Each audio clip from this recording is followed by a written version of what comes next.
convido você, a Igreja de Jesus, que aqui permanece comigo, a abrir comigo a palavra do Senhor na primeira carta de Paulo aos Tessalonicenses, por favor.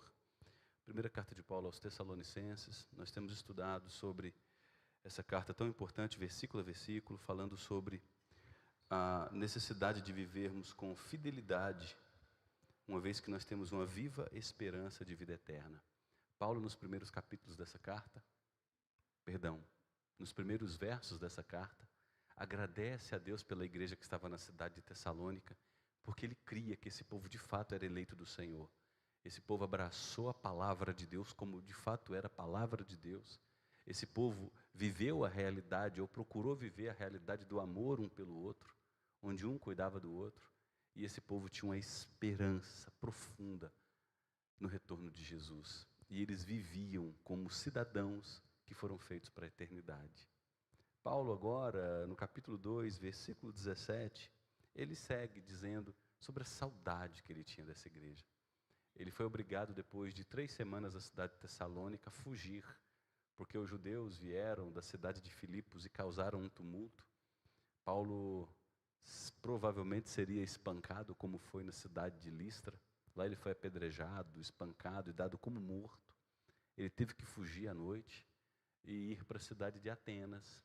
E na cidade de Atenas ele envia o seu filho na fé, Timóteo, até a cidade de Tessalônica para saber como é que aqueles irmãos estavam. Timóteo, depois de alguns dias, volta trazendo o relatório para o apóstolo Paulo. E Paulo, diante do relatório trazido por Timóteo, alegre, em virtude das notícias que recebeu, ele escreve essa primeira carta.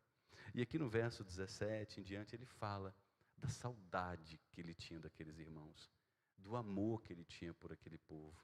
E Paulo aqui nos ensina um princípio valioso. O relacionamento entre nós transcende culturas, transcende épocas e transcende geografia.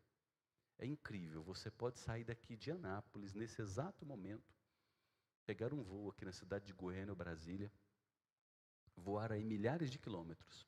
Quando você chega numa igreja que está no outro estado do nosso país, ou uma igreja verdadeira que está em outro país, você entra naquela comunidade de fé, o seu coração é aquecido. A irmandade que nós sentimos, o vínculo espiritual que nós temos uns pelos outros é sobrenatural. O amor que Deus gerou em nossos corações por meio do Espírito Santo é algo extraordinário. E Paulo, distante dessa igreja, ausente fisicamente, ele diz: eu estou com saudade de vocês, mas o meu coração, os meus afetos, os meus sentimentos continuam ligados a vocês. E aqui ele explica por que ele não podia visitar a cidade de Tessalônica e rever os seus irmãos. Verso 17, acompanhe comigo, por favor, a leitura do capítulo 2. E nós, irmãos, estando separados de vocês, Paulo acreditava que essa separação tinha um prazo de validade, por breve tempo, ficando longe dos olhos, mas perto do coração. Note a importância da palavra de Paulo. Eu estou distante de vocês geograficamente, mas as minhas emoções, o meu coração, permanece ligado a vocês. Esse é o amor entre o povo de Deus. Um amor que transpõe épocas, um amor que transpõe distâncias geográficas e um amor que transpõe culturas. Paulo diz: eu amo vocês, eu estou com saudade de vocês. E embora eu não possa estar com vocês fisicamente, tenho certeza, eu amo vocês e estou com os meus afetos ligado a vocês. E ele segue dizendo: com muito mais empenho e com grande desejo, procuramos ir vê-los pessoalmente. Eu tenho vontade de estar com vocês. Por isso quisemos ir até vocês, pelo menos eu, Paulo, por mais de uma vez.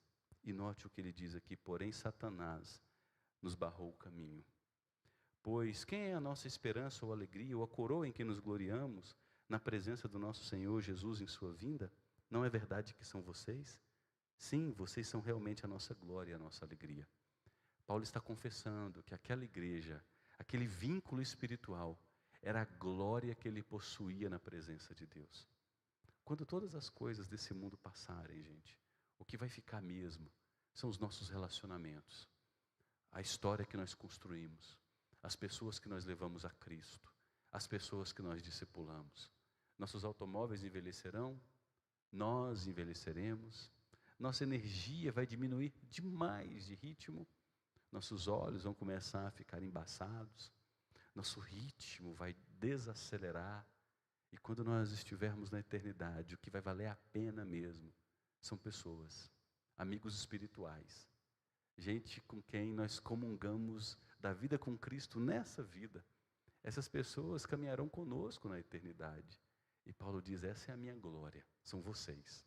Eu preguei o evangelho a vocês, eu ajudei vocês a darem os primeiros passos na fé, e eu sei que quando Cristo voltar, Ele ressuscitará o meu corpo, ressuscitará o de vocês, e a minha glória é que nós estaremos juntos para todo sempre. E aqui Paulo trata de um assunto que eu quero investir um pouco de tempo com vocês, que lamentavelmente é pouco considerado em nossos dias. O fato dele ter feito planos para ir até a cidade de Tessalônica e não ter podido visitar aquela igreja.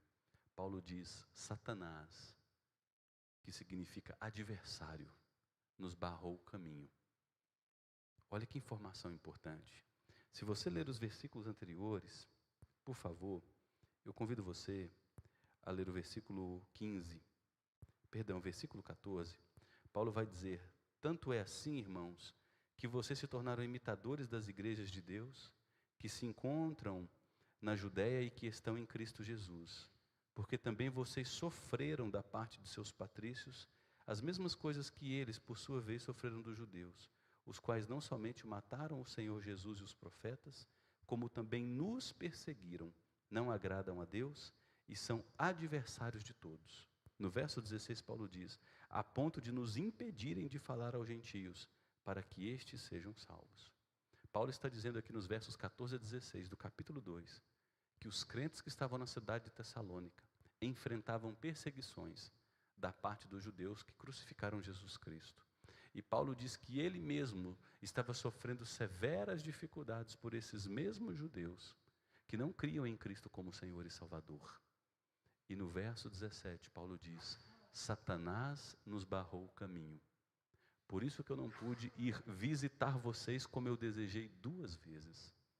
Eu não sei se vocês estão conseguindo conectar as ideias, mas Paulo entendia que quem estava por trás das ações das pessoas que o perseguiam, que dificultavam sua vida, que eram literalmente um calo em seus pés, era o próprio diabo, o adversário das nossas almas. E eu fico me perguntando, será que a gente tem vivido no dia a dia, considerando realmente aquilo que Paulo fala em Efésios capítulo 6? Abra lá em Efésios capítulo 6, por favor. E eu estimulo você a decorar esse texto, porque esse texto é uma realidade em nossas vidas. Efésios capítulo 6, por favor, verso 12. Efésios 6, verso 12. Paulo vai dizer, porque a nossa luta não é contra carne e sangue, contra gente, contra pessoas reais, mas contra os principados e as potestades, contra os dominadores deste mundo tenebroso, contra as forças espirituais do mal nas regiões celestiais. Nós somos tão marcados pelo secularismo, isto é, por uma visão de mundo que desconsidera a ação do invisível, que a gente vive como se tudo fosse relacionado ao aqui e ao agora, e as pessoas de carne e osso. Mas Paulo está dizendo que há uma dimensão espiritual, uma realidade invisível, que interfere de modo profundo na realidade visível. E essas entidades invisíveis, demônios, Satanás com seus agentes, são os responsáveis por muitas dificuldades em nossas vidas. Embora a gente não possa ver diabo em tudo, embora a gente não possa fazer como, lamentavelmente, algumas pessoas que são imaturas nas escrituras fazem, tudo é diabo. Estou gripado, é o diabo. Acabei de tossir, é o demônio do espirro, é o demônio da virose. Não. O diabo, ele age de outras formas. O diabo nos oprime, o diabo tenta nos levar à melancolia, o diabo põe armadilhas diante dos nossos pés, o diabo nos cega com prazeres e tentações nessa vida, a ponto de nos afastar da intimidade com a palavra de Deus, da vida de oração, do relacionamento com outras pessoas. O diabo coloca contendas entre nós para gerar amargura, ressentimento e rancor. E ao sermos morada de amargura, ressentimento e rancor, a gente vai perder a vida de oração, o prazer com a palavra, o prazer na comunhão, e por sua vez o diabo vai triunfar sobre nós nós nos tornaremos presas fáceis dele. O diabo atua sobre pessoas que muitas vezes vão nos ofender, vão nos caluniar, vão nos difamar, pessoas que vão nos roubar, pessoas que vão quebrar um vidro de um carro, nos assaltar chegando de viagem. O diabo está por trás dessas situações. E Paulo está dizendo: olha, eu quis visitar vocês em Tessalônica 2 vezes, mas Satanás me barrou o caminho. E nos versos anteriores, Paulo falou que foi os judeus quem estavam perseguindo ele. Ele nos mostra uma visão espiritual madura da vida. Pessoas reais, de carne e osso, estavam sendo usadas para ser um obstáculo na pregação do Evangelho, uma pedra em seu caminho, para que mais e mais pessoas ouvissem a palavra de Deus e fossem salvas. Mas Paulo enxerga aquilo como artimanha diabólica, como ação maligna. Por que isso é importante? Porque quando nós entendemos que o nosso Deus é soberano, quando nós entendemos que há forças espirituais malditas nas regiões celestiais que afetam de forma direta o nosso dia a dia, a gente se previne da amargura, do rancor e do ressentimento. Quando pessoas nos prejudicam, quando pessoas nos dão o cano, quando as pessoas nos caluniam, difamam, quando pessoas são usadas para nos tentar e nos provar, se a gente olha aquelas pessoas como as únicas responsáveis por aquela situação, a gente vai querer se vingar, a gente vai querer pagar o mal com o mal, a gente vai querer retaliar na mesma medida ou numa medida descompensada. Mas quando nós olhamos para quem está por trás daquelas pessoas, o nosso coração se blinda, para que não fique se tornando morada de amargura, ressentimento e vingança. Paulo entendia isso muito bem. Eu quero conversar com você de forma muito rápida sobre algumas maneiras como o diabo, ele tem muitos nomes, tá? Diabo vem do grego diabolos, que significa aquele que causa ruptura, que quebra, que desmancha. Muitos casamentos destruídos, muitos pais e filhos que não se falam, porque lá atrás contendas foram semeadas e a gente deu lugar ao diabo e agora o relacionamento sofreu ruptura, foi quebrado.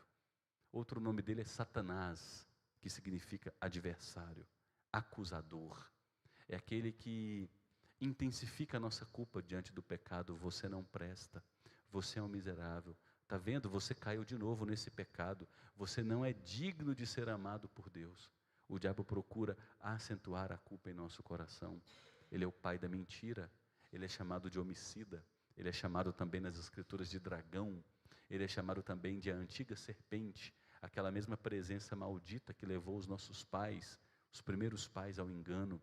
Ele é chamado de o poderoso leão. 1 Pedro capítulo 5. Ele é o leão que ruge, andando ao nosso redor, procurando alguém para devorar. O diabo é perigoso. Satanás é um adversário que não descansa. Ele possui uma horda de demônios malditos que nesse momento se fazem presente nas realidades invisíveis e procuram de alguma forma atrapalhar muito a nossa caminhada com Deus, nossa santidade, nossa maturidade na fé. Vejamos alguns modos muito práticos, como o diabo procura nos barrar o caminho, como o diabo procura infernizar a nossa vida, como o diabo procura atrapalhar a gente de viver uma vida para a glória de Deus. O primeiro modo, como ele faz isso, é tentando roubar de nós a alegria pela palavra de Deus. Abra lá em Lucas capítulo 8, por favor, Evangelho segundo Lucas capítulo 8. Alguém lê em voz alta o versículo 5. O primeiro modo como o diabo trabalha é roubando ou tentando roubar a alegria que a gente pode ter pela palavra de Deus. Lucas 8, primeiro que encontrar, leia em voz alta, versículo 5. Evangelho segundo Lucas, capítulo 8, verso 5, por favor.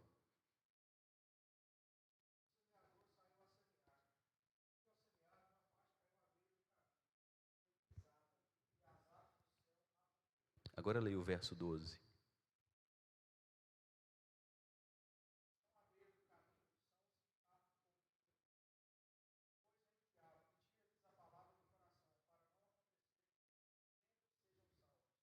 Percebe como o diabo trabalha? Uma multidão passa o dia do Senhor, o domingo, se embriagando e se anestesiando com entretenimento banal, vendo mulheres seminuas na televisão, sexualidade descomprometida na Netflix, na Prime, nos outros streamings, se anestesiando com futebol tolo o domingo todo. Aí chegam para o culto cansadas, bocejando, enfadadas, já chegam atrasadas, sem compromisso, não vê a hora disso terminar. Quantas vezes eu estou aqui pregando e eu vejo pessoas conectadas nas redes sociais, são escravas disso. O diabo está por trás disso. A palavra não encontra um terreno adubado, um terreno apropriado, cheio de nutrientes. É aquele terreno pisado, pisado pela cegueira, pisado pelo entretenimento. É aquele terreno pisado pelo prazer fútil, pisado pelo amor por esse mundo. Tudo isso foi lançado pelo príncipe deste mundo que jaz do maligno, que é o próprio diabo. Então a palavra não encontra um terreno apropriado. A semente é lançada, mas ela não penetra. O diabo vem, e aí vem a ideia dos passarinhos, e arrebata aquela semente. Quantas pessoas você e eu conhecemos, que ouvem a mesma palavra de salvação, anos a fio, mas aquela palavra não encontra um terreno fofo, adubado, com nutrientes apropriados, para que as raízes cresçam, aquela planta germine e dê muitos frutos. Porque aquele terreno está socado, endurecido, petrificado pelo amor desse mundo. São as dezenas de horas que o brasileiro perde tempo todos os dias na rede social, sendo o segundo país que mais perde tempo em consumo tolo de rede social, cerca de 7 horas por dia. Você pergunta, brasileiro não trabalha não? Não tem a resposta para isso. Eu sei que o brasileiro consome 7 horas por dia de rede social, em média. Nossos adolescentes, jovens adultos, viciados em jogos online. Nossa cultura que idolatra homens de short curto, correndo suados pelo campo, brigam por time, apostam, brigam por pessoas, brigam por políticos. Pessoas fascinadas por novelas, séries, telenovelas, filmes e toda a indústria de entretenimento fútil, mas zero prazer pela palavra. São religiosas. Jesus está dizendo que a palavra é semeada. Veja que essas pessoas às vezes estão em ambientes de culto. Elas recebem a devocionalzinha pelo WhatsApp. Elas ouvem um coaching pelo YouTube, um coaching evangélico. Mas aquele terreno é superficial demais, é duro demais, petrificado demais. Cuidado. Sem que você se dê conta, o diabo pode estar roubando do seu coração o amor pela palavra. E ele faz isso. Não é aparecendo a você com roupinha vermelha, magricela, com aquela cauda esquisita e um tridente dando gargalhadas horríveis, não. Paulo diz que o diabo se disfarça de anjo de luz, é sedutor, é enganador, é o prazer, são as longas horas naquele entretenimento que parece inocente, é aquele hobby que consome suas energias, e aí você olha para a sua vida e diz, espera aí, qual foi a última vez que eu abri a Bíblia? Não, é tão chato, né? Você começa a pensar que a rotina com a Bíblia não tem prazer. Quem começou a implantar isso? Quem foi substituindo o amor pela palavra, pela piedade, por outros elementos? Cuidado. Nossa luta não é contra carne e sangue. O diabo barra o nosso caminho, roubando de nós a alegria pela palavra de Deus. Mas ele não age só assim. O diabo atormenta pessoas escravizadas pelo rancor e pela amargura. Abra aí Efésios capítulo 4, por favor. Alguém abra a carta de Paulo aos Efésios capítulo 4. E quem encontrar, leia os versos 26 e 27. Alguém que foi alfabetizado aí, Efésios 4. Leia em voz alta os versos 26 e 27.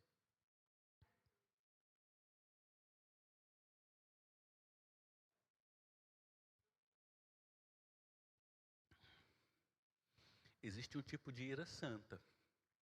Irai-vos e não pequeis. Então tem uma forma de eu ficar irado sem pecar. Jesus ficou irado.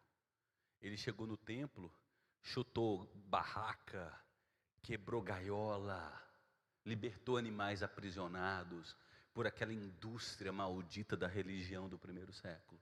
Foi uma ira santa. Jesus se irou contra os fariseus, seus hipócritas, sepulcro caiado. Vocês levam as pessoas 2 vezes para o inferno. Vocês são malditos, raça de víboras. Discurso duro. Qual que é a ira sem pecado? É a ira diante da injustiça. É o desejo de que a justiça se cumpra quando o mal parece prevalecer. Mas há uma forma de ira que nos leva a pecar. Essa ira normalmente acontece nos relacionamentos entre pais e filhos, marido e mulher, colegas de trabalho. Paulo diz que é quando a gente permite que o sol seja posto sobre nossa ira. Tem até uma teologia errada sobre isso, Ricardo. A gente escuta muito nos encontros de casais, casal não pode dormir brigado não, tá? Não se põe o sol sobre a vossa ira. Não deixe o sol se pôr se vocês estão brigados. Não é isso que Paulo está dizendo. O que Paulo está dizendo é, imagine o sol do meio-dia. Aquele sol no período mais quente do dia, posto sobre a sua cabeça, queimando a sua cuca. Paulo está dizendo, não deixa esse tipo de ira entrar na vida de vocês. Gritarias, xingamentos, ofensas, desrespeito. Esse tipo de ira vai destruir o relacionamento de vocês. E note o que Paulo fala a seguir, nem deis lugar ao diabo. Paulo está dizendo que quando nós permitimos que o sol seja posto sobre a nossa cabeça, a ponto de sermos movidos por aquela ira inflamável, o diabo está triunfando. Pais e mães. Ah, pastor, minha mãe é histérica. Minha mãe só fala gritando comigo. Filhos que crescem vendo o pai e a mãe agir um com o outro com base em xingamento. Né, Ricardo? Poxa, a gente saiu com tal casal e brigavam com a gente assim, como se fosse algo absolutamente normal. Brigavam na frente da gente. É constrangedor, né?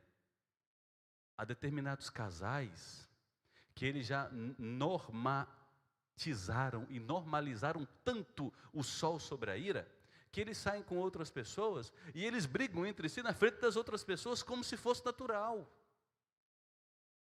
Qual é o futuro de um relacionamento onde o diabo adquiriu o caminho? Se ele veio para matar, roubar e destruir. A gente sabe que o caminho disso é destruição. Quantos casamentos não foram destruídos porque deram lugar ao diabo? Quantos filhos não estão hoje afastados dos pais, amargurados, porque os pais deram lugar ao diabo? Tem 2 formas da gente corrigir filhos. Um é tola, gritando, no calor do momento. A outra é pensando na melhor hora, no melhor modo de falar e no melhor modo de exercer a disciplina para o bem deles. Há o jeito certo de conversar com a esposa, o jeito certo de abordar o marido, o jeito certo de lidar com uma contenda e há a hora certa. Às vezes você precisa deixar aquele dia passar, dormir, para você acordar com a cabeça mais fresca. Eu não sei se vocês já tiveram essa experiência, mas conversando com alguns casais, eles falam, pastor, quando a gente dorme, e no outro dia a gente olha e fala, não vou ficar mexendo com aquilo não, aquilo já passou, coisa simples. Uma simples noite de sono às vezes resolve muita coisa. Ou às vezes uma simples noite de sono te faz descansar a ponto de você dizer, olha, ontem eu errei feio, eu pequei contra Deus e contra você, você me perdoe? Você me perdoa? Acabou. Não deixe o sol se pôr sobre a sua ira. Quando a gente faz isso, nós damos lugar ao diabo. De onde nascem as nossas contendas?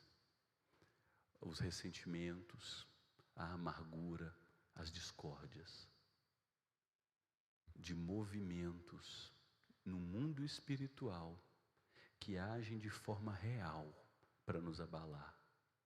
Quantas igrejas não são arruinadas porque existem grupos de conversas? partidos de maledicência, de calúnia. Calúnia, maledicência, difamação são obras da nossa natureza caída, maldita. Fofoca nas Escrituras é comparada ao pecado de feitiçaria, idolatria, assassinato, homossexualidade, bruxaria. Mas quando eu utilizo essa língua para difamar, semeando contendas, quem está agindo por trás? Paulo diz: cuidado, nossa luta não é contra carne e sangue. O diabo tem barrado o caminho de muita gente que poderia viver um caminho bonito, mas tem desconsiderado o agir dele. O diabo rouba a palavra de Deus para que ela não se aprofunde em nossa vida. O diabo rouba a nossa alegria nos relacionamentos. E o diabo nos sobrecarrega com amor pelo mundo. Tiago, capítulo 4, versículo 7. Quem encontrar, leia, por favor. Tiago, capítulo 4, versículo 7. Infelizmente, não dá para a gente ser exaustivo nesse assunto, porque a proposta do nosso encontro de terça-feira é para a gente ter um tempo juntos de oração também. Mas eu quero esboçar aqui com você esses pontos principais, para que pela graça de Deus você possa, ao sair daqui, considerar isso, olhar o mundo com outros olhos e se lembrar: a realidade é muito maior do que aquilo que eu estou vendo. Há uma realidade invisível, mas tão real ou mais real do que essa, porque a nossa luta não é contra carne e sangue. Alguém leia Tiago 4, verso 7.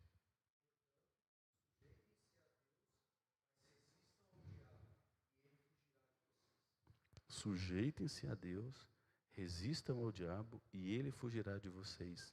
Se você ler os versos anteriores e os versos seguintes, Paulo vai dizer que as pessoas estão cobiçando demais e elas não têm.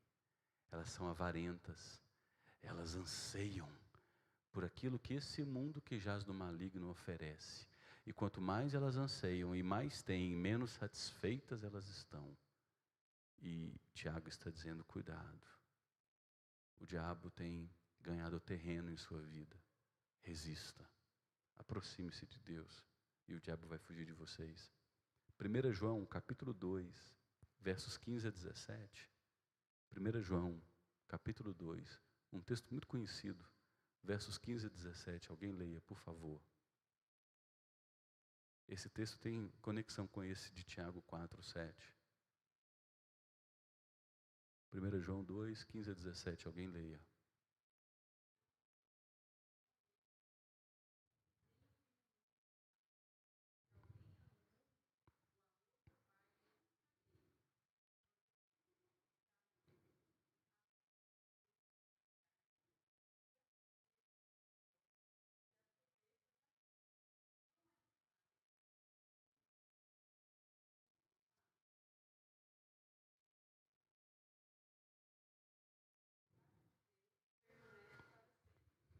Ok, pergunta 1.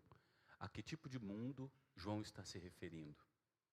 Com certeza não é essa bela criação de Deus, porque a própria Bíblia diz que os céus proclamam a glória de Deus. A criação é linda. Quando João está dizendo: não ameis o mundo, nem as coisas que há no mundo, ele fala dos valores caídos, que o próprio diabo implementou nesse mundo desde que ele adquiriu entrada, através da queda dos nossos primeiros pais em Gênesis 3. Quais são os valores que o diabo implementou neste mundo caído, desde sua entrada em Gênesis 3? Concupiscência dos olhos, desejos impuros, lascívia. E aí vem aquele desejo da mulher se mostrar, da mulher seduzir, a indústria pornográfica. Estima-se que a cada 3 segundos é fabricado um filme pornográfico no mundo, com a mulher sendo feita de objeto, de veneração, de prazer banal. Essa indústria da medida, a indústria do Photoshop, onde as pessoas são descontentes com aquilo que são em Deus, sempre buscam algo mais, a beleza inalcançável, o padrão de medida irreal, concupiscência dos olhos. Eu não estou satisfeita com a minha identidade, com o meu padrão, com o modo como Deus me criou. Eu quero mais, mais e mais. Concupiscência da carne, desejos apodrecidos da nossa natureza caída, por prazer desenfreado. Veja que a gente vive numa cultura obcecada por endorfina. O Brasil é o segundo maior usuário de cocaína do planeta. As nossas grandes cidades se tornaram centros marcados por cracolândias. O que leva as pessoas a isso? O desejo de fugir da realidade através de uma falsa sensação de prazer momentâneo. Soberba da vida, o desejo por ter, experimentar prazer, a fim de tentar encontrar sentido e propósito para a vida. E note o quanto isso alcançou as nossas vidas e a nossa igreja, as nossas igrejas. A gente educa os nossos filhos e nós investimos muito dinheiro para que os nossos filhos se tornem bem-sucedidos financeiramente. E eu quero fazer uma pergunta para mim e para você. A gente se dedica, pelo menos, perto do investimento espiritual dos nossos filhos, que nós fazemos no investimento para que eles se tornem médicos, advogados, engenheiros, funcionários públicos, políticos, empresários, profissionais. Soberba da vida. João diz, cuidado, concupiscência dos olhos, soberba da vida, a podridão da carne. Tudo isso pertence a esse mundo caído, que tem como senhor o próprio adversário das nossas vidas. Portanto, a nossa luta não é contra carne e sangue. Quando você abre o seu smartphone e você já está no vermelho naquele mês, mas aí vem uma propaganda de um carro novo, daquela viagem para a praia. Você sabe que você não pode fazer, mas você diz, eu preciso disso para descansar. Eu mereço isso. Eu trabalho para isso. E você sabe que vai se endividar por aquilo. Você está diante de tentações deste mundo que jaz no maligno. Soberba da vida, concupiscência da carne, desejos apodrecidos dos olhos. Percebe como a ação maligna ela é muito real? Está no dia a dia. É você abrir o seu guarda-roupa e não ter como escolher, porque já está cheio. Mas você diz, eu preciso ir ao shopping. Eu vou dar uma passadinha aqui na Carmen. Os mais modestos aqui na Renner, na Riachuelo. Eu preciso daquele tênis, mas você já tem 6, 8 pares na sua casa. Concupiscência dos olhos, soberba da vida, desejos apodrecidos, tentação e mais tentação. É o dia a dia, gente, é luta real. A gente não está falando de coisas aqui que se resumem a esse ambiente de 4 paredes, a prédio religioso, não. É guerra todo dia. Como é que o diabo age também? E eu termino com isso aqui. O diabo procura minar a nossa fé e desencorajar os cristãos a passarem pelo caminho do discipulado. Uma forma como o diabo procura destruir as nossas vidas, e ele tem tido vitória na vida de muita gente, é desencorajando pessoas a enfrentar o verdadeiro caminho do discipulado. Veja bem, você vai começar a orar da seguinte forma: Deus, de coração, torne a minha vida parecida com o meu Senhor Jesus Cristo. O Senhor me salvou para que eu seja sal e luz nesse mundo, para que eu exale o bom perfume de Cristo. E o seu propósito em minha vida é me tornar semelhante ao meu irmão mais velho, que é Jesus. Então eu peço ao Senhor, humildemente, Tire de mim quem eu sou e implante em mim a imagem de Jesus. Essa é a oração mais corajosa que alguém pode fazer. Porque para implantar a imagem de Jesus em mim e em você, Deus precisa nos quebrar. Ele tem que matar o nosso velho eu todos os dias, apaixonado por cobiça, vaidoso, escravizado a esse mundo, ao entretenimento banal, ao consumismo tolo, um coração orgulhoso, cheio de amargura, que acha que é o centro do universo, tudo tem que convergir para si, para a glória de si. Aí Deus começa em sua bondade maravilhosa, para moldar Jesus em mim e em você, a nos conduzir pela mão pela estrada do deserto, pela jornada dos vales da aflição, pela fornalha da provação.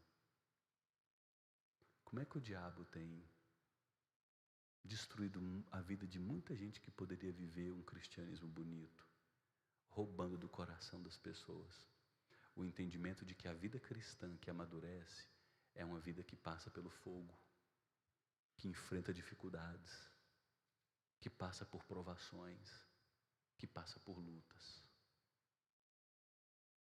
Por que determinados lugares estão saindo pessoas, a expressão antiga é saindo pessoa pelo ladrão, né? Caindo pessoas pelas janelas. Porque prega aquilo que as pessoas querem ouvir. Você é filha do rei, filha do dono do ouro e da prata. Você é a menina dos olhos de Deus. Nada pode contra você. Não admita o espírito de dificuldade em sua vida. Tem gente que diz, eu já disse para Deus, eu não aceito esse câncer.